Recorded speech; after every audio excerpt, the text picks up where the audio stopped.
हमारी जो यात्रा चल रही है उसी यात्रा के संदर्भ में आगे बढ़ते हम समझने का प्रयास कर रहे हैं अहंकार को। अहंकार को पहचानना वही सबसे महत्वपूर्ण चीज है, क्योंकि जीव केवल गौरव परिणाम को ही अहंकार समझता है। किसी चीज का गौरव करना जीव केवल उसी को अहंकार समझा है। यह अहंकार का तो बहुत स्थूल अर्थ है। हम सूक्ष्मता से अहंकार को समझने का प्रयास कर रहे हैं और उसी के संदर्भ में हमारी बात चल रही है मैं को जानना। अरविंद जी, इसके लिए कहना पड़ेगा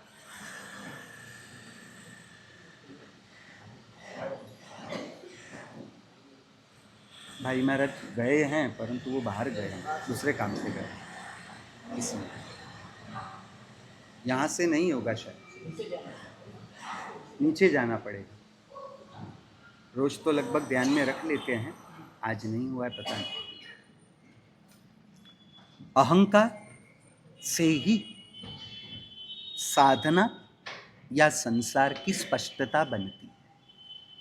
इसलिए हमें अहंकार को समझने के लिए मैं को समझना। हमने सबको समझने का काम किया, समझने वाले को ही समझने का काम नहीं किया। इसलिए मैं जो हूं और मैं जो बना, हम जो हैं और हम जो बने, तो उसी के संदर्भ में हमारी बात चल रही है अभी कि हम गौरव परिणाम को अहंकार समझे। मेरे पास इतना पैसा है, मेरे पास इतना बड़ा पद है, मेरे पास इतने पदार्थ हैं, मेरा परिवार ऐसा है, वगैरह वगैरह। बाह्य वस्तुओं को जो हमने गौरव परिणाम से ग्रहण किया, हमने उसी को अहंकार समझा।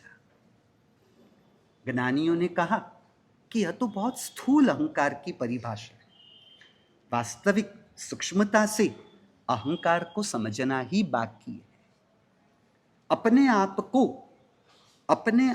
को पर के संयोग से देखना, जानना और मानना, अपने आप को पर के आधार पर देखना, जानना और मानना, यह है अहंकार।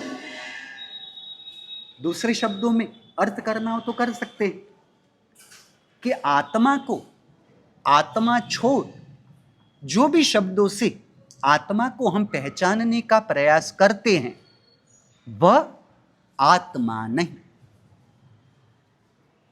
आत्मा को, आत्मा शब्द छोड़कर जो भी शब्दों से हम आत्मा को पहचानने के लिए जो शब्द देंगे वह आत्मा नहीं।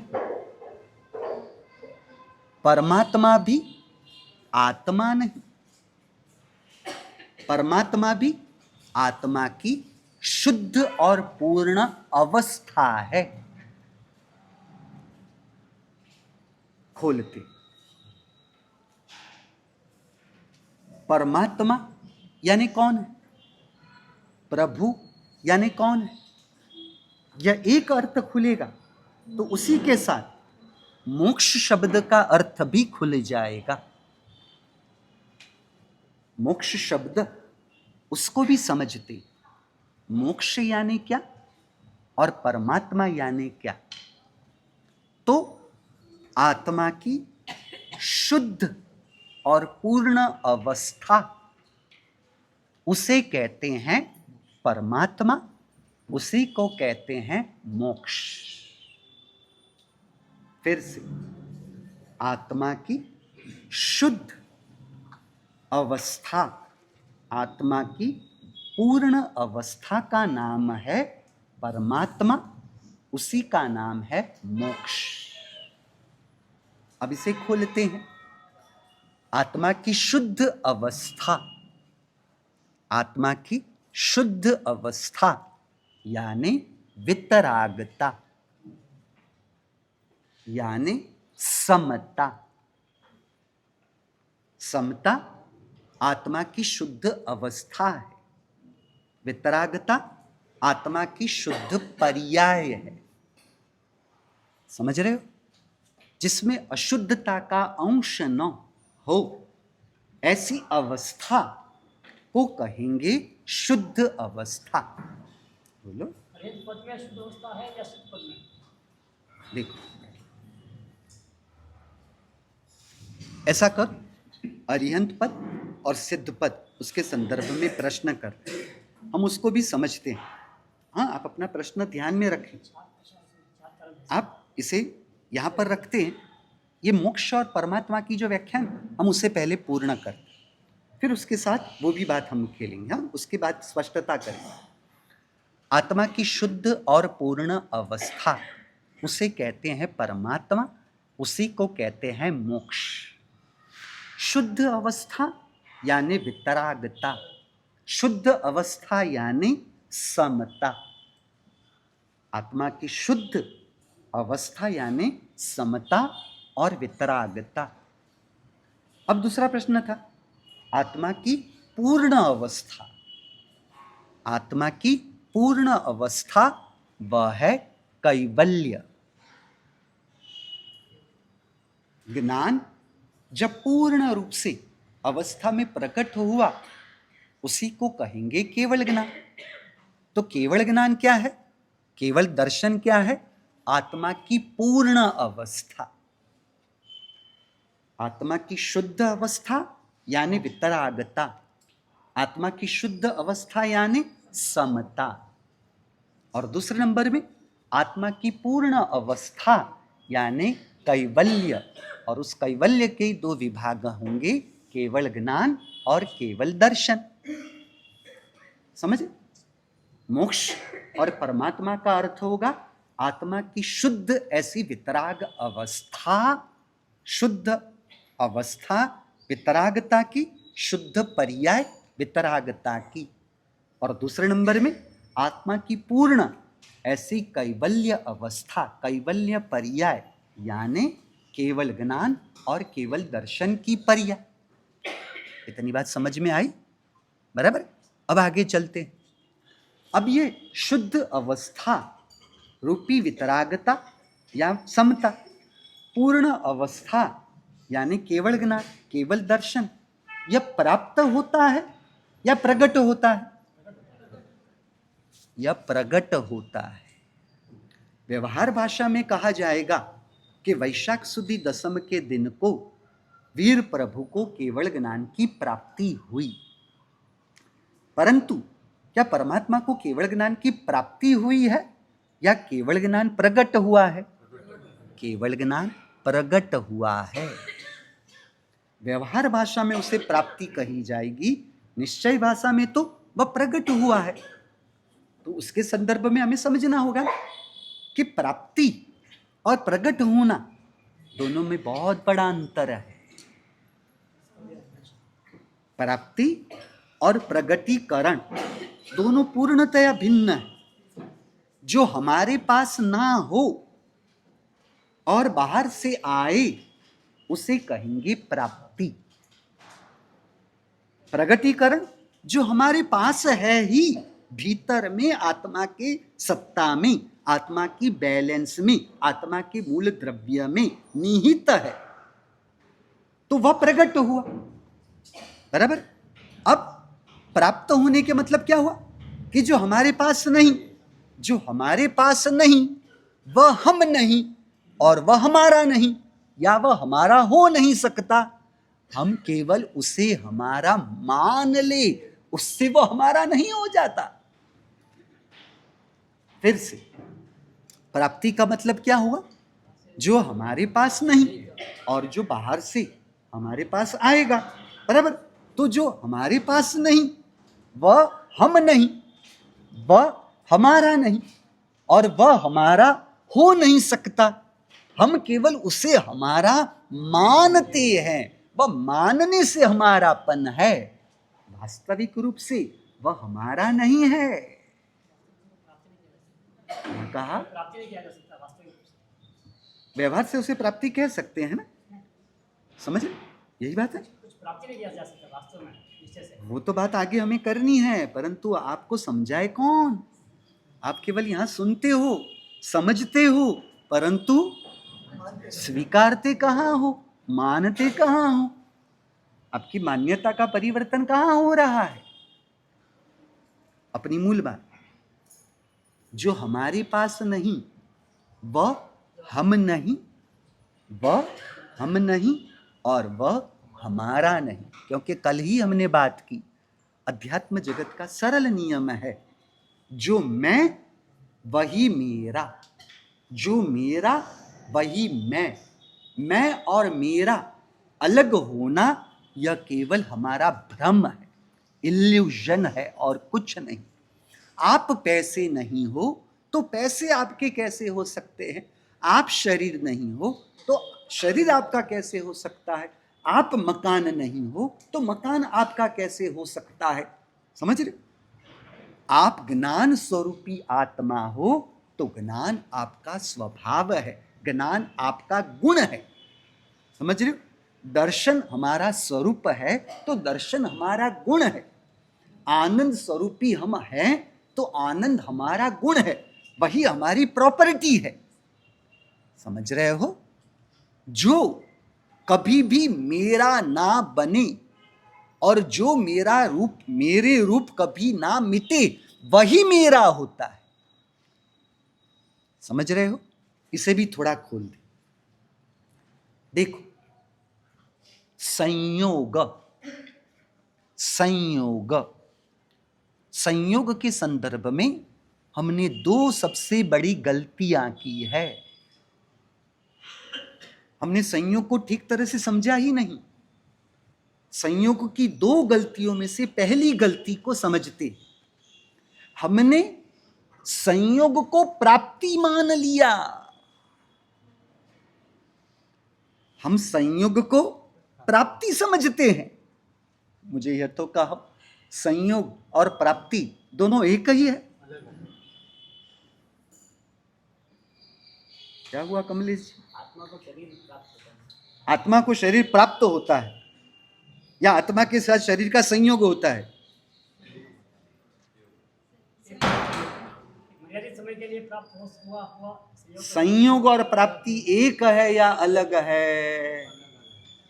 पहले मुझे यह बता। अलग है। तो संयोग को प्राप्ति मानना यह कहां की बात है? ये कैसे आपने घटित किया? मैं नहीं समझ पाया। आपको आपका ही उदाहरण देता हूं। मुझे पैसे मिले, 3 शब्दों से वाक्य बना है। मुझे पैसे मिले, बराबर है। मैंने पैसे प्राप्त किए, मैंने पैसे हासिल किए, आई गेन मनी, बराबर। अब इन तीनों शब्दों को तोड़ फोड़ दो पूरी तरह से, खोल के। मुझे पैसे मिले, तो मुझे यानी किसे?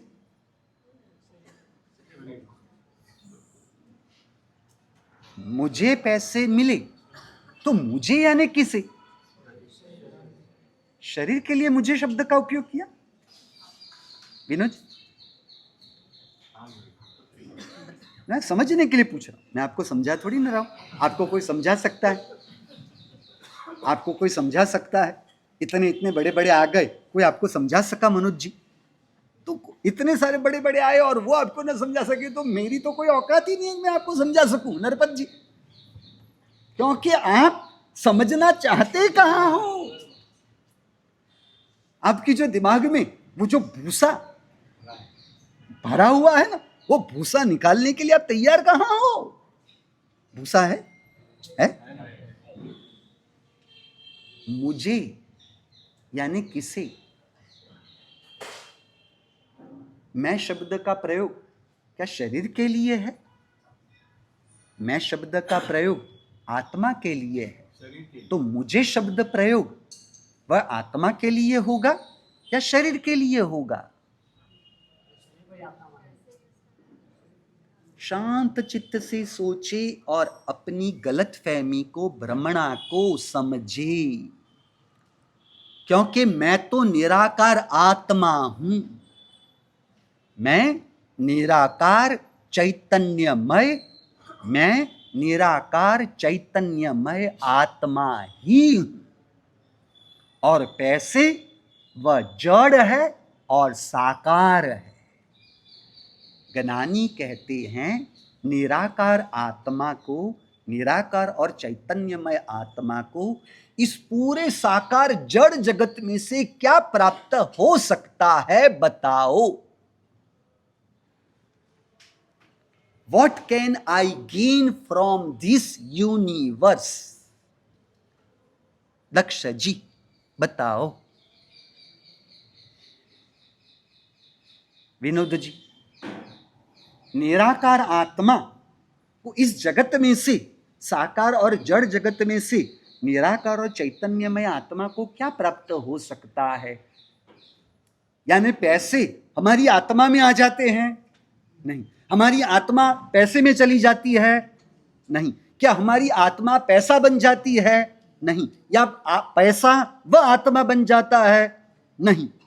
तो फिर निराकार आत्मा को साकार और जड़ जगत में से क्या प्राप्त हो सकता है? उपनिषदों ने तो बताया कि यदि इस पूरे विश्व का साम्राज्य भी यदि कोई मुझे दे दे या मुझे मिल जाए, परंतु उस पूरे साम्राज्य, विश्व के साम्राज्य में से भी मेरी आत्मा को क्या प्राप्त हो सकता है? उपनिषदों की बातें हैं। यदि कोई जगत पूरा विश्व मुझे, चक्रवर्ती पद मुझे, इंद्र का पद यदि मुझे कोई दे दे, उस पद के साथ जुड़ा हुआ जो समृद्धि यानी जो संपत्ति है, वो संपत्ति भी यदि मुझे दे दे, मुझे क्या मिल सकता है? उन्होंने तो उससे आगे की बात की। सुख विजय से है, सुख विजय से है या सुख का अभाव विजय के लिए प्रेरित करता है?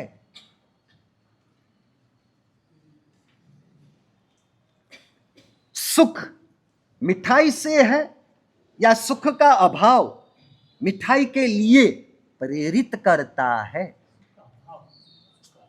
सुख पैसों से है, प्रशंसा से है, पद से है, पदार्थों से है, या सुख का अभाव हमें पद, पैसे वगैरह के लिए प्रेरित करता है? मनोज जी, बात समझ में आई? इसलिए 2-3 अलग अलग दृष्टिकोण से आपके ऊपर प्रहार करने का प्रयास है, आपकी मान्यता पर प्रहार करने का प्रयास है। विजय की अपेक्षा ही क्यों हो?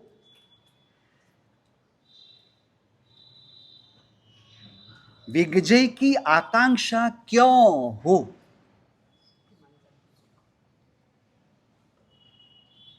शांत चित्त से समझने का प्रयास करो।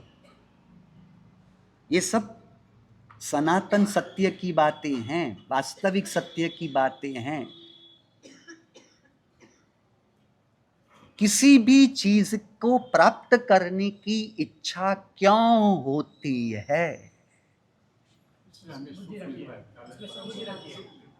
उसमें सुख बुद्धि है, बराबर है? हाँ है, मैं कहाँ मना कर रहा हूं। हाँ सुख है, मैं भी स्वीकारता हूं, मैं भी स्वीकारता हूं, फिलहाल स्वीकारूंगा, फिलहाल स्वीकारूंगा। रमेश भाई में सरलता है, रमेश भाई में सरलता है। उनको कहूं यदि आप में सरलता है तो मुझे दिखाओगे? सरलता दिखाई जा सकेगी? मैंने रमेश भाई को कहा आपकी जेब में जो पेन है वो पेन दिखाओ, पेन दिखाई जा सकती है, सरलता दिखाई नहीं जा सकती। क्यों भैया? क्यों? क्योंकि पेन साकार और जड़ वस्तु है, साकार को दिखाया जा सकता है, सरलता निराकार है, निराकार को दिखाया नहीं जा सकता। अब मुझ में सरलता बहुत कम है या मुझ में सरलता नहीं है, इसलिए मैं रमेश भाई को कहता हूं कि आप में बहुत सरलता है, आप में से थोड़ी सरलता मुझे दोगे तो वो देंगे ना, मैं ले सकूंगा ना, मैं छीन सकूंगा ना। मैंने उनको कहा कि आपकी जेब में जो पेन है वो मुझे दोगे, हाँ वो पेन देते हैं, और सरलता नहीं दे पाते। ऐसा क्यों? साकार वस्तु को जैसे दिखाया नहीं जा सकता, दिखाया जा सकता है, उसी प्रकार साकार वस्तु में लेन देन हो सकती है। निराकार को दिखाया नहीं जा सकता और निराकार में लेन देन नहीं हो सकती। समझ रहे हो? साकार को दिखाया जा सकता है और साकार में लेन देन हो सकती है, निराकार को दिखाया नहीं जा सकता और निराकार में लेन देन हो नहीं सकती। आप चाय पीने बैठे थे मनोज जी, मिठास नहीं, अब आपको चाहिए क्या? आपको काम किसका है? मिठास का है, आपको मिठास के साथ ही लेना देना है। परंतु क्या मिठास बिना शक्कर के मिल सकती है? नहीं मिल सकती। क्यों? क्योंकि मिठास वह गुण है, गुण कभी भी स्वतंत्र अपना अस्तित्व धारण नहीं कर सकता। जिसमें ज्ञान हो उसे ज्ञानी कहते हैं, जिसमें त्याग हो उसे त्यागी कहते हैं, जिसमें धर्म हो उसे धर्मी कहते हैं। उसी प्रकार जिसमें गुण हो उसे गुणी कहती हैं। तो मिठास वह गुण है और वह स्वतंत्र कभी भी नहीं मिल सकता। समझ रहे हो? उस वह गुणी के आधार पर ही अपना अस्तित्व धारण कर सकता है। यानी शक्कर से ही मिठास का गुण हमें अनुभव में मिल सकता है चाय के लिए। कुछ समझ रहे हो? आप सब्जी खाने बैठे थे अरविंद जी, और उसमें मिर्च नहीं थी या तिखास नहीं थी? तिखास नहीं थी। आपको काम किसके साथ था? तिखास के साथ था। अब वह तिखास आपको लाल मिर्च से मिले, हरी मिर्च से मिले या काले नमक से मिले, काली मिर्च से मिले, उसके साथ आपको कोई लेना देना नहीं। आपको तो संबंध किसके साथ है? तिखास के साथ है। परंतु तिखास स्वतंत्र कभी भी नहीं हो सकता। तिखास नामक गुण जिसके आधार पर टिकता है वह मिर्ची को कहेंगे गुणी। सरलता वह गुण है, तो वह गुण स्वतंत्र अपना अस्तित्व धारण नहीं कर सकता। तो सरलता नाम का गुण, उसका आधार क्या यह शरीर है? क्या शरीर के आधार पर, साकार शरीर के आधार पर निराकार सरलता टिकती है ना? नहीं। यदि हम निराकार सरलता, निराकार नम्रता गुणों का आधार हम साकार और जड़ शरीर को मानेंगे तो शरीर ज्यों ज्यों मोटापा धारण करेगा, वो ज्यों ज्यों मोटा होते जाएगा, सरलता नम्रता भी बढ़ती जाएगी। शरीर ज्यों ज्यों दुबला होते जाएगा, सरलता नम्रता भी कम होती जाएगी। और किसी हादसे में हाथ पांव कटाने की नौबत आ जाए तो सरलता नम्रता भी कट जाएगी। ऐसा हो सकता है? ऐसा नहीं हो सकता। यानी निराकार गुणों का आधार, निराकार गुणों का आधार साकार जड़ द्रव्य नहीं हो सकता। निराकार सरलता नम्रता गुणों का आधार निराकार द्रव्य होता है और वह है आत्मा। आत्मा निराकार है, इसलिए आत्मा के सरलता नम्रता गुण भी निराकार है। यानी निराकार सरलता नम्रता गुणों का आधार साकार शरीर नहीं हो सकता।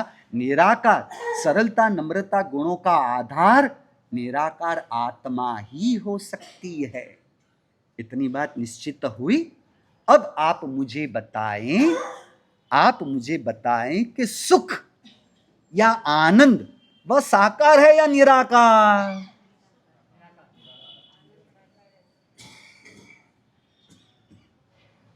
जीतू जी, सुख निराकार है या साकार? सुख साकार है ना, दिखाया जा सकता है ना। क्यों? आपने कहा ना साकार है। आपको मैंने कहा कि आपके पास पेन है, दिखाओगे? दिखा सकते हो ना। तो फिर सुख भी साकार है तो दिखाया जा सकता है। तो फिर नहीं, सुख निराकार कैसे हो सकता है? तो आप कैसे कह सकते हो कि मुझे मिठाई से सुख मिला, मुझे सुख मिला? तो वो मिलना यानी लेन देन हो सकती हो तो ही हमको सुख मिल सकता है ना। क्योंकि निराकार में तो लेन देन हो नहीं सकती। और आप कहते हो कि मुझे मिठाई से, पैसों से सुख मिला, मुझे बंगलों से सुख मिला, तो सुख मिलने की प्रक्रिया तभी हो सकती है ना, सुख साकार हो तो ना। विनोद जी, सुख निराकार है या साकार? आप चार्टर्ड अकाउंटेंट हो, सुख निराकार कैसे हो सकता है? तो आपको पैसों से सुख मिला कैसे? माना, मिला हो तभी आपने माना हो ना, न मिला हो फिर भी आप मानो, ऐसे तो मूर्ख आप हो नहीं। सुख मिलता होगा तभी आप सुख मानते हो ना। आभास वाभास, आप लोग कोई आभास में रहने वाले लोग हो। आप तो कितने समझदार हो यार, आप कितने पढ़े लिखे इंसान हो, आप सब विवेकी हो, परिपक्व हो, सब बड़े हो। हाँ, तो फिर आपसे थोड़ी ना गलती हो सकती है। मनोज जी, आपसे गलती हो सकती है। विनय जी, आपसे गलती हो सकती है। कल देखो, कल तक सफेद बाल थे, आज काले बाल हो गए। समझ रहे हो? ऐसे ही धूप में बाल सफेद नहीं किए, वो कहावत बोलने की जरूरत ही विनय जी को नहीं पड़ती है। तो उनको पूछो, ये काला बाल करने से सुख मिला ना? तो निराकार, यदि सुख को निराकार कहेंगे तो ये हेरडाई, वह तो साकार है। तो हेरडाई साकार से जो सुख मिले वो साकार होगा तभी मिलेगा ना। यदि सुख को निराकार कहोगे तो फिर हेरडाई तो साकार है, साकार हेरडाई से निराकार सुख कैसे हो सकता है? विनय जी, आपका तो मैं केवल उदाहरण दे रहा हूं, बेटे बेटी की शादियां हो गई तो फिर किसके लिए अभी करने हैं? हाँ, किसके लिए करना है? अरे अपने लिए क्या जरूरत है, उससे क्या फर्क पड़ता है? हाँ, तो सुख मानते हो, यानी सुख उसमें होगा तभी आप सुख मानते हो ना। तो फिर सुख साकार हुआ या निराकार हुआ? आप मुझे उलझाओ मत। अरविंद जी, आपका डाई करना बाकी है, सब सफेद बाहर आ रहा है। हाँ, तो सुख माना कब? सुख मिलता होगा तभी सुख मानते हो ना। समझ रहे हो? मूर्ख इंसान सुख न मिलते हुए भी उसमें से सुख मान ले, सुख मिला है ऐसा मान ले, वो तो मूर्ख होते हैं। आप तो सब समझदार हो, सब विवेकी हो ना। सुख मिलता होगा तभी आप सुख मानते होंगे ना। मिठाई से सुख मिलता होगा तभी आप सुख मानते हो ना।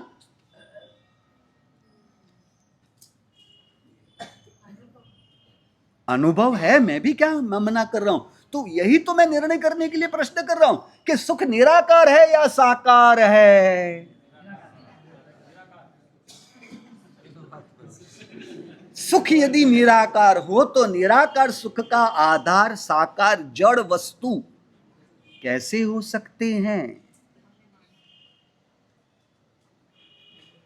सुख यदि निराकार हो तो उसका आधार साकार जड़ पांच इंद्रिय के विषय कैसे हो सकते हैं?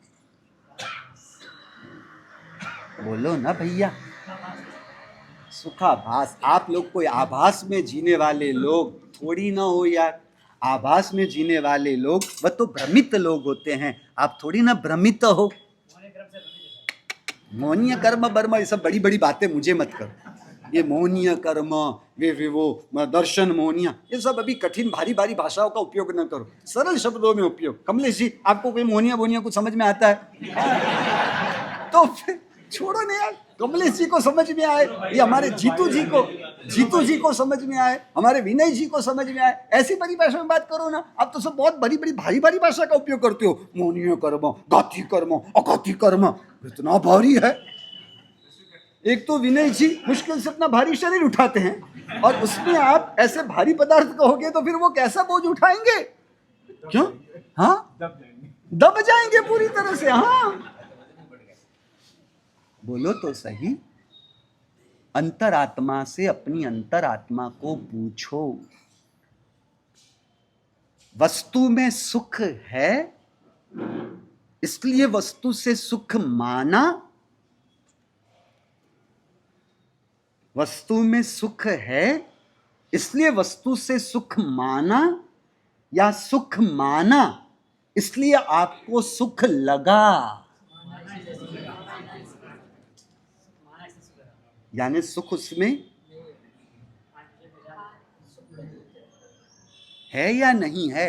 मैं तो यही, हमारी कल की बात अधूरी है। शरीर के साथ गाड़ी का संबंध बना, गाड़ी ने शरीर का श्रम बचाया, गाड़ी से शरीर का श्रम बचा, तो शरीर के लिए गाड़ी सुविधा हुई ना। गाड़ी ने शरीर को सहूलियत दी, कंफर्ट्स दिया। शरीर का कंफर्ट्स, शरीर का कंफर्ट या शरीर की सुविधा, उसका आत्मा के साथ क्या लेना देना है? क्योंकि सुख मानता है शरीर नहीं, सुख तो आत्मा ने माना है ना। सुविधा का अनुभव शरीर को हुआ और सुख माना आत्मा ने। अनुकूलता तो शरीर को हुई ना, और सुख माना आत्मा ने। जो सुविधा का संबंध आत्मा के साथ है ही नहीं, क्योंकि चलने से शरीर को श्रम पहुंचा, गाड़ी से शरीर का श्रम बचा, तो गाड़ी ने शरीर का श्रम बचाते हुए गाड़ी ने शरीर के लिए सुविधा दी ना। गाड़ी से शरीर को सुविधा बनी, आत्मा को तो चलने की क्रिया होती ही नहीं। आत्मा में तो चलने का स्वभाव नहीं, आत्मा में तो चलने का सामर्थ्य नहीं। हमने कल वो विवेक धर्म और जागृति धर्म की बात नहीं की। जो चल रहा है वह मैं नहीं। कौन चल रहा है? शरीर चल रहा है। चलने का स्वभाव और सामर्थ्य किसका है? शरीर का है। मेरी आत्मा में ना तो चलने का स्वभाव है, ना तो चलने का सामर्थ्य है, तो श्रम शरीर को हुआ, आराम शरीर को चाहिए। तो फिर श्रम की असर में आत्मा कैसे आ जाए, या आराम की असर में भी आत्मा कैसे आ जाए? आराम में सुखानुभूति और श्रम में दुखानुभूति में जाने के लिए आत्मा के पास समझदारी पूर्वक, जागृति पूर्वक, विवेक पूर्वक का कोई कारण आत्मा के पास है? श्रम से दुखी आत्मा क्यों हुई? क्योंकि आत्मा को तो श्रम हुआ ही नहीं है, श्रम लगा ही नहीं है। शरीर को श्रम लगा, और शरीर तो जड़ है, और जड़ शरीर, वह उस शरीर के श्रम की असर में तो शरीर तो आता ही नहीं है। कोई प्रतिभाव दिखाते हुए, दुखी होते हुए, खुश होते हुए या दुखी होते हुए, खुशी में जाने की प्रक्रिया शरीर तो नहीं करता। खुशी की प्रक्रिया में, उसके परिणाम में तो आत्मा गई, पीड़ा के परिणाम में तो आत्मा गई। हालांकि शरीर को ही पीड़ा पहुंची है, आत्मा को तो पीड़ा पहुंची ही नहीं। इसके साथ एक दूसरी बात खुलेगी। नौकरशी करने से नरक का 100 वर्ष का दुख मिट जाता है ना, है ना भैया? नौकरशी करने से नरक के 100 वर्ष का दुख मिट जगा जाता है। यानी आपने नौकरशी से नरक का 100 वर्ष का दुख कटा, यानी आपने नरक से दुख माना। यदि आप नरक से दुख मानोगे तो आपको स्वर्ग से, देवलोक से ही सुख मानना पड़ेगा।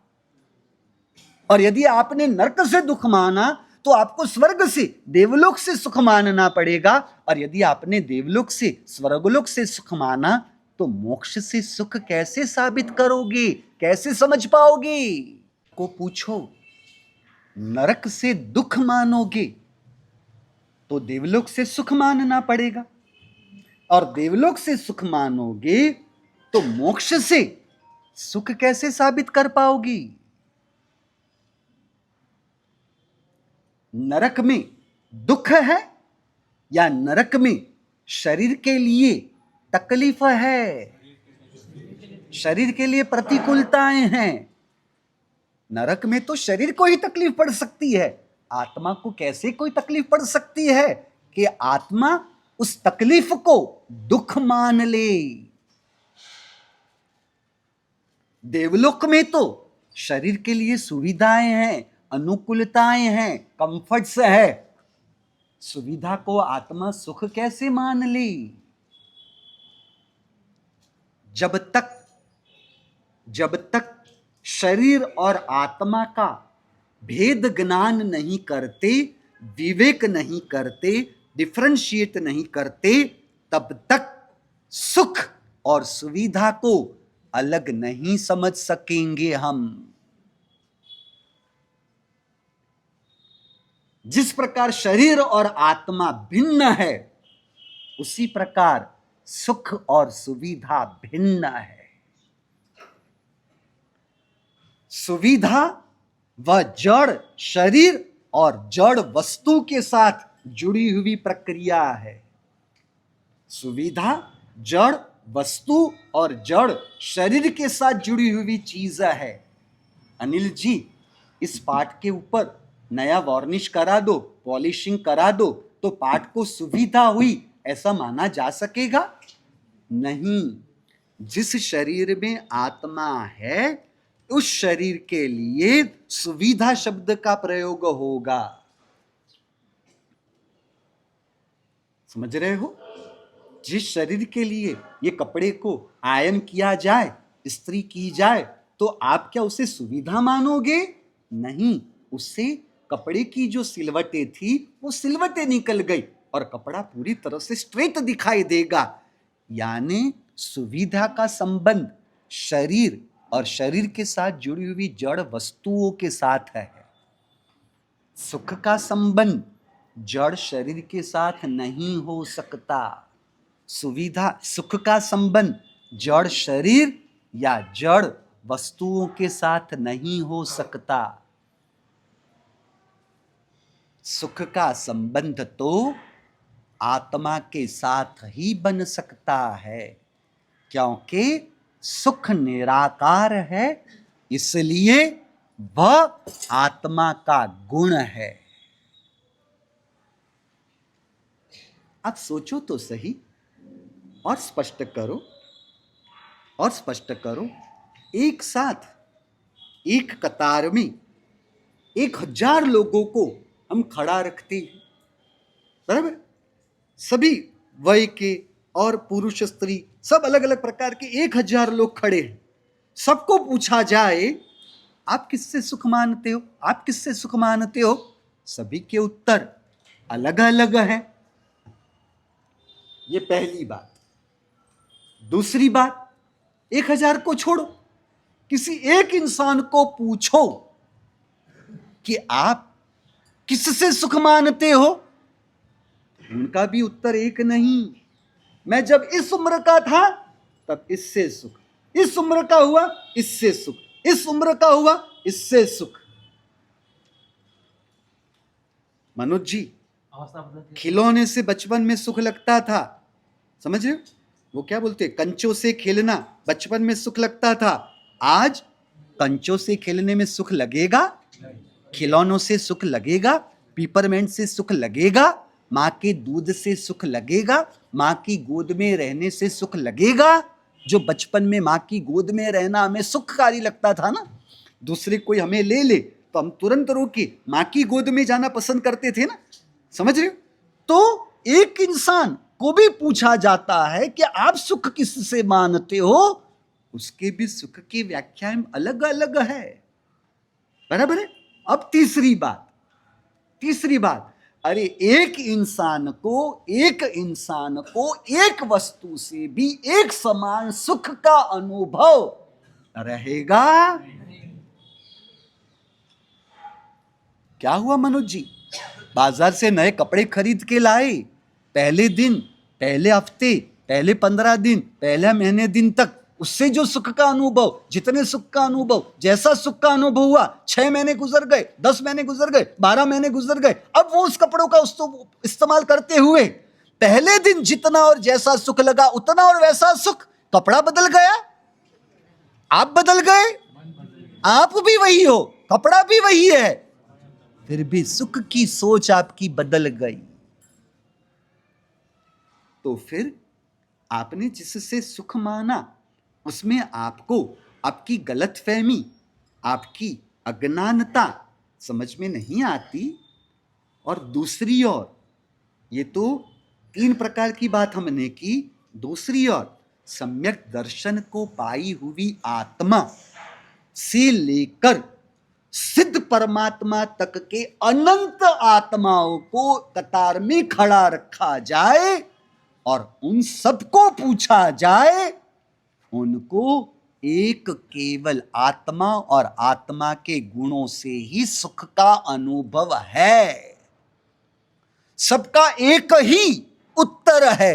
एक इंसान को पूछे, भैया सम्यक दर्शन की प्राप्ति हुई, तब जो आत्मा से सुख का अनुभव हो रहा था, अब सम्यक दर्शन की प्राप्ति को 10 साल बीत गए, अब आत्मा से बस सुख के अनुभव में कुछ कमी आई? वैसा का वैसा ही सुख का अनुभव है। तो अब आप मुझे बताइए, सम्यक दृष्टि आत्मा से लेकर सिद्ध परमात्मा तक के अनंत जीव, जो सबका उत्तर एक ही है, और 1000 लोगों का उत्तर एक नहीं, एक इंसान का भी उत्तर एक नहीं, बचपन में इससे सुख, बड़े होने के बाद इससे सुख, बड़ा होने के बाद उससे और बगैर तो इससे सुख, और जिस एक वस्तु से उसने सुख समझा था, माना था, उससे भी सुख एक समान नहीं। अरे मनोज जी, मुझे तो यही समझ में नहीं आता, ये नया हार जब खरीद कर लेकर आए थे, उससे जितना और जैसा सुख का अनुभव हुआ, 4 लोगों ने देखा, देखकर उसकी नजर उस पर रुक गई, उनकी प्रशंसा उन्होंने की, उस प्रशंसा भी से भी सुख बढ़ता है।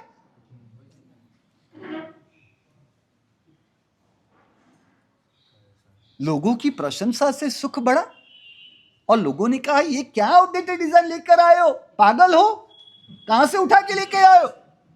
केवल उन शब्दों से सुख कम हो गया और सुख दुख में परिवर्तित हो गया। ये क्या है? क्या ऐसे भ्रमित सुख में रहना आपको पसंद है?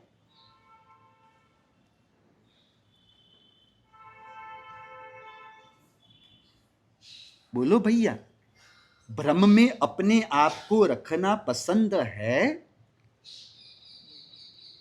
भ्रम में रहना जिसे पसंद है, और भ्रम से जिसने सत्य, भ्रम को ही जिसने सत्य मान लिया, यानी उसने ही अपने ही हाथों अपनी आत्मा को ठगा, अपनी आत्मा को मूर्ख बनाया। क्या मनोज जी, आपकी होशियारी किसमें लगा रहे थे? नरपत जी मुझे किसी भी तरह से मूर्ख न बना दे, उसके लिए आपने अपनी बुद्धि की होशियारी का उपयोग किया, परंतु वह होशियारी आपको अपने ही हाथों अपने आप को मूर्ख बनाने के लिए, वह होशियारी, वह बुद्धिमत्ता काम लगी?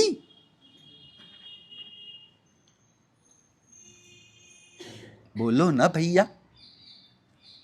सुअर अशुचि से सुख मानता है, गाय बैल वगैरह रोटी से, या जो खोड़ को चारा से सुख मानता है। मनोज जी बचपन में माँ के दूध से सुख मानते थे, माँ की गोद से सुख मानते थे, फिर आगे जाकर खिलौने से सुख माना, आगे जाके पढ़ाई से सुख माना, आगे जाके अव्वल कक्षा प्राप्त करने से सुख माना, आगे जाके डिग्री से सुख माना, अच्छा जॉब या अच्छा बिजनेस उससे सुख माना, पैसों से सुख माना, शादी से सुख माना, बच्चों से सुख माना, अब समाज में यश प्रतिष्ठा मान सम्मान से सुख माना, और फिर आगे जाके मोक्ष से सुख माना। बदला क्या? क्या बदल गया? आप तो वही के वही थे, और सुख का लक्ष्य भी आपका वैसा का वैसा एक ही था।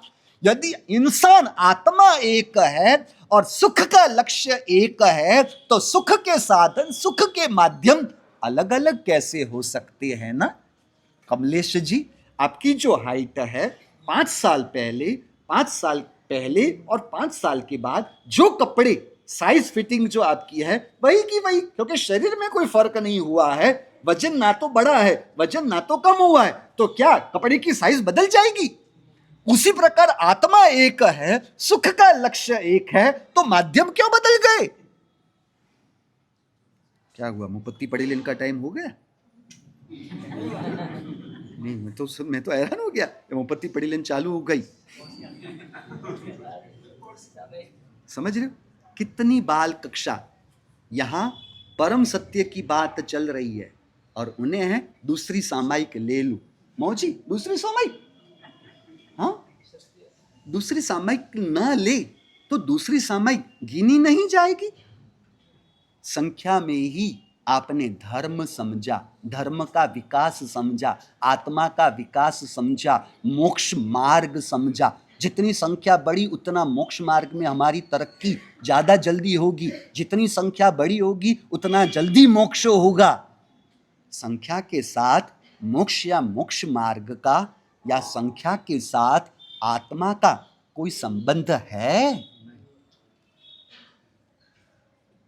माँ जी, आपका इस प्रकार का समझदारी और विवेक बिना का धर्म ही है ना, आपके बच्चे को आपके धर्म के प्रति आदर भाव नहीं होने देता।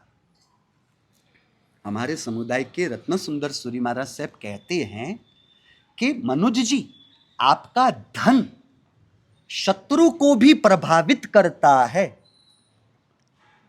क्या कह रहा हूं? आपका धन शत्रु को प्रभावित करता है। आपने जो माना हुआ धर्म आपके संतान को भी प्रभावित नहीं कर पाता।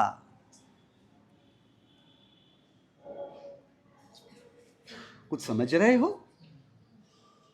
कुछ बात पकड़ में आ रही है? संख्या के साथ ये धर्म को क्यों जोड़ दिया? इसलिए हमारी कल बात चल रही थी ना, क्या किया और कितना किया। ये बाल कक्षा को मानने में आने वाला धर्म था।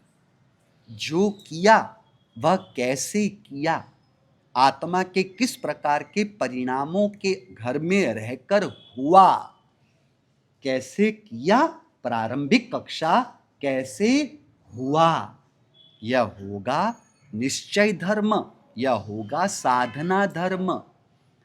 हमें उनके ऊपर द्वेष नहीं आता। कह दूं, आत्मा को जब से समझे हैं ना मनोज जी, जब से आत्मा को जितना भी हम समझे हैं ना, तब से किसी भी जीव के लिए द्वेष करना हो, दुर्भाव करना हो, अरे आप मेरे पीछे षड्यंत्र खेलते हो, आप मेरे खून के लिए तैयारी करते हो, आप मेरा खून भी कर दो ना, हमें किसके प्रति भी द्वेष या दुर्भाव करना हो ना, हमसे हो ही नहीं पाता। कितने दुर्बल हो गए हैं ना हम। आप कितने बलवान हो ना, आप द्वेष कर सकते हो, दुर्भाव कर सकते हो, बराबर ना? समझ रहे हो? संसार पक्ष में भी बहुत सारी नुकसानियों का अनुभव हुआ है। आज भी उसको याद करते हुए उन जीवों के प्रति केवल केवल और केवल दया आती है। समझ रहे हो कि मनोज जी हमारा निमित्त पाकर द्वेष दुर्भाव करके वो मनोज जी अपनी आत्मा का बिगाड़ रहे हैं, उसमें मैं कहाँ निमित्त बन गया। उस प्रकार हमें केवल आपकी दया आती है। हमें इनके लिए ये होता है कि अभी उम्र बची कितनी, और इसी संख्या में ही धर्म मान रखोगे तो परिणति धर्म को समझोगे कब, कैसे? समझ रहे हो? उसकी बात फिर कभी करते हैं। अपने आप को पूछो, नरक से दुख माना, स्वर्ग से सुख माना, यानी जड़ से ही सुख दुख का संबंध मान लिया। समझ रहे हो? पैसे आपके खो गई, आपका क्या गया कि आप दुखी हुए। पैसे आपको मिले, ज्ञानी कहते हैं कि निराकार आत्मा को इस जगत में से कैसे कुछ प्राप्त हो सकता है। ज्ञानी कहते हैं कि मोक्ष भी प्राप्त नहीं होता। क्या कह रहा हूं? मुझे मोक्ष प्राप्त करना है, आपो आपो ने महाराज मोक्ष सुख आपो, ये बाल कक्षा के अर्थ में बात है। मोक्ष भी प्राप्त नहीं होता, क्योंकि मोक्ष का अर्थ हमने समझा, मोक्ष यानी आत्मा की शुद्ध ऐसी वितराग अवस्था, आत्मा की पूर्ण ऐसी कैवल्य अवस्था, आत्मा की शुद्ध और पूर्ण ऐसी वितराग और कैवल्य अवस्था को मोक्ष कहा। और यह वितरागता और केवल ज्ञान प्राप्त नहीं होते, प्रकट होता है। यानी मोक्ष आत्मा में से प्रकट होता है। आपकी भाषा में समझाऊं, मटका मिट्टी में से उत्पन्न हुआ या प्रकट हुआ?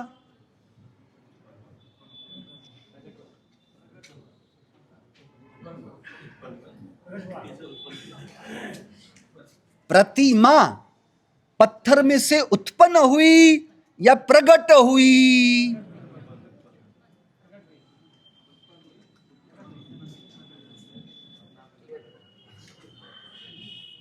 उत्पन्न का मतलब यह होता है कि जगत में उसका अस्तित्व किसी भी प्रकार से कहीं पर भी ना उपस्थित हो, मौजूद हो, उसी के लिए उत्पन्न शब्द किया जाता है।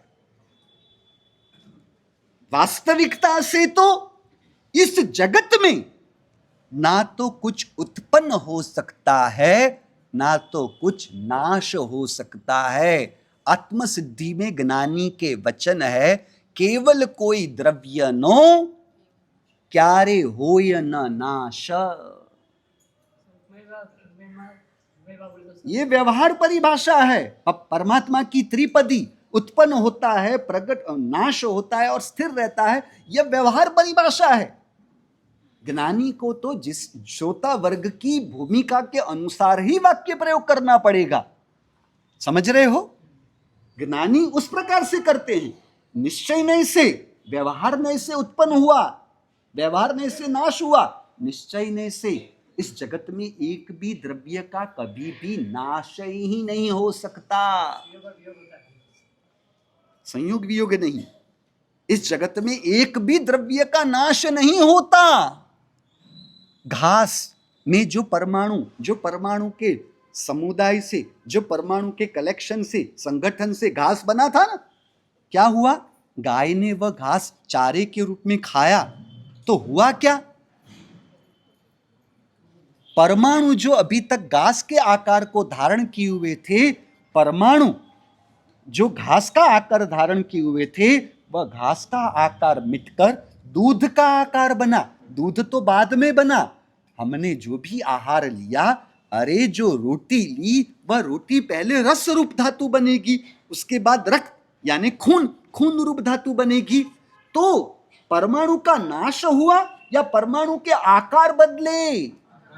परमाणु के आकार बदल रहे हैं, परमाणु नहीं बदलता। रुपया रुपए के साथ जुड़ा, रुपया नहीं बदला। रुपया दूसरे रुपए के साथ जुड़ा, इसलिए हमने उसे नाम दे दिया दो का। रुपया बदल गया, रुपया नहीं बदला। इनको पूछो, गेहूं का इस प्रकार से मिश्रण किया तो क्या हुआ? रोटी भी बनी, बराबर है, रोटी भी बनी, खाखरे भी बने, पूरी भी बने, परोठी भी बने, भाखरी भी बने, थेपले भी बने, हलवा भी बना। क्या हुआ?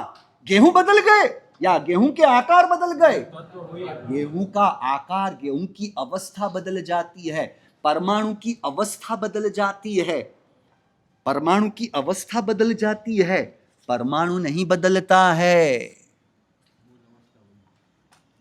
समझ रहे हो? मनोज जी, जो सोने का हार पहना है, कड़ा बना दोगे, क्या हुआ? सोना, उसका नाश नहीं हुआ। सोने में से हार प्रकट हुआ। अब वह हार, अब समझो, मिट्टी में से मटका प्रकट हुआ।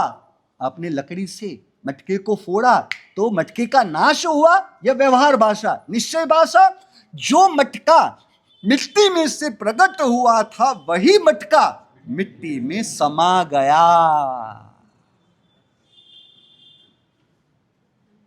था पढ़ियो, हैंग था पढ़ियो। गाय ने घास खाया, परमाणु घास के आकार को छोड़ दूध का आकार लिया। दूध मनोज जी आपने लिया, दूध आपने पिया, परमाणु ने दूध का आकार छोड़ रस का आकार लिया। उसके पश्चात परमाणु ने रस का आकार छोड़ रक्त यानी खून का आकार धारण किया, रक्त का आकार छोड़ मांस का आकार धारण किया, मांस का आकार छोड़ हड्डी का आकार धारण किया, हड्डी का आकार छोड़। इस प्रकार से 7 धातु की प्रक्रिया चली। परमाणु बदले नहीं गए हैं, परमाणु की अवस्था, परमाणु के आकार, परमाणु की पर्याय बदल गई, परमाणु नहीं बदला। और वही शरीर में से परमाणु जब शरीर में से अशुचि के रूप में शरीर में से जब बाहर निकलता है, 1 नंबर 2 नंबर वॉशरूम के माध्यम से, तब वही वस्तु फिर से मिट्टी में समा गया और फिर से वही मिट्टी में से घास उगा। कुछ बात समझ में आ रही है या कठिन हुआ अनिल जी? जो सोने का हार आपने पहना हुआ है, वैद्य के हाथ में जाता है, वो उसे गर्म करता है, गर्म करते करते करते और गर्म करता है और 100 डिग्री उसके ऊपर जाता है, तब वह सोना पिघलने लगता है। कितने में पिघलता है वो नहीं मुझे पता, पर वो सोना पिघला, अब वो प्रवाही रूप बना और भी गर्म करते जाता है, करते जाता है, करते जाता है, करते जाता है, वो सोना जल जाता है और वह भस्म रूप बन जाता है, जिसे कहते हैं सुवर्ण भस्म की औषधि। और वही वैद्य वह सुवर्ण भस्म की दवाई आपको शक्ति के लिए देते हैं और वही शरीर में 7 धातु रूप होकर वही शरीर में से बाहर निकलते हैं शरीर के 9 द्वारों के द्वारा, और वही फिर से वातावरण में से जो चीज मिली थी वही वातावरण में, क्योंकि सोना भी आया था खादान में से, यानी जमीन में से ही वह निकला था और जमीन में फिर से वो समा गया। समझ रहे हो क्या हुआ? कोई वस्तु का नाश हुआ, कोई वस्तु की उत्पत्ति होती है। व्यवहार परिभाषा से उत्पत्ति और विनाश है, निश्चय परिभाषा से ना तो उत्पत्ति है ना तो विनाश है। इन्हों की मान्यता है 5 भूत होते, 5 भूत समा जाते हैं, कोई बात नहीं। वो तो केवल पंचभूत में समा गया, पंचभूत से आत्मा उत्पन्न हुई, यह बात थोड़ी ना भी चल रही है। समझ रहे हो? तो अब आप मुझे बताइए कि सुख किससे माना, कैसे माना? सुख को समझा, सुख को जाना, सुख को पहचाना। कल हमारा एक सिद्धांत स्पष्ट हुआ था, हमने कहा था कि मुझे तकलीफ पड़ ही नहीं रही है, क्योंकि मैं तो शरीर हूं ही नहीं, मुझे तकलीफ पड़ ही नहीं सकती। मुझे तकलीफ नहीं पड़ सकती है तो मुझे सहन करना है, यह सोच कैसे बनेगी? तो मुझे सहन ही नहीं करना है तो कष्ट तो शरीर को हुआ, आत्मा को कहां कष्ट है? आत्मा ने अपने आप को शरीर माना, इसलिए शरीर के कष्ट को अपना कष्ट माना और वह कष्ट सहन करने से धर्म माना, वह सहन करने से कर्म निजरा हुई, यानी कष्ट पूर्वक ही धर्म होता है। भैया आत्मा को क्या सहन करना है? आत्मा कैसे कुछ भी सहन कर सकती है? सहन करने की जरूरत आत्मा में होती ही कहां है कि सहन करने से हमने धर्म माना। सहन जो शरीर के द्वारा हुआ, आपने क्या सहन किया अनिल जी? शरीर से सहन हुआ, शरीर ने सहन किया, उसमें आत्मा का किरदार क्या था? जला शरीर गजसुकुमाल का या गजसुकुमाल की आत्मा जली? शरीर जला, गजसुकुमाल तो जले ही कहां है, जल ही कैसे सकते हैं? तो कष्ट से धर्म होता है, यह हमने कैसे मान लिया? बात समझ में आ रही है? अभी भी बहुत कुछ उलझने मन में पड़ी हुई है, उस उलझनों को में से निकलने के लिए तुरंत ही तो होगा नहीं, धीरे धीरे धीरे धीरे हम चलेंगे, क्योंकि आपको भी मोक्ष में जाने की मोक्ष प्रकट हुआ। समझ रहे हो? हमारी जो बात चल रही थी मुझे याद नहीं आया, मोक्ष शुद्ध अवस्था आत्मा में से प्रकट हुई, पूर्ण अवस्था आत्मा में से प्रकट हुई, यानी मोक्ष वह प्रकट होता है। बाल कक्षा के जीवों की परिभाषा में जिस प्रकार केवल ज्ञान प्राप्त शब्द का उपयोग होता है, उसी प्रकार मोक्ष प्राप्त होने की बात होती है। तो अब आप मुझे बताइए, मोक्ष तो आत्मा की सत्ता में शक्ति रूप मौजूद ही है। अनिल जी समझे? वितरागता आत्मा में ही मौजूद है, माझी समता आत्मा में ही मौजूद है। तो जहां, अरे रमेश जी, अब मनोज जी, घर में खाना मिलेगा ना, आपकी दुकान में खाना मिलेगा, तो घर में खाना मिलेगा तो घर में जाना पड़ेगा ना, दुकान पर जाने से खाना थोड़ी ना मिलता है। बेडरूम में खाना मिलेगा या चौके में खाना मिलेगा? चौके में खाना मिलेगा तो चौके में जाओगे तो वहां से खाना मिलेगा। उसी प्रकार मोक्ष यदि आत्मा में है तो आत्मा में जाना पड़ेगा या बाहर मोक्ष मार्ग मानकर बाहर मोक्ष ढूंढना मुनासिब होगा? समता आत्मा में यदि है तो फिर ये बाहर में, ये संख्या की बाल कक्षा की अवस्था में से कब बाहर आओगे?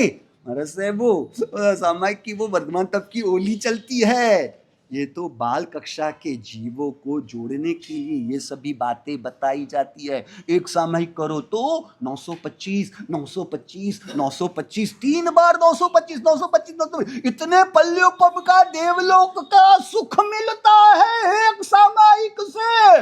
Oh my God!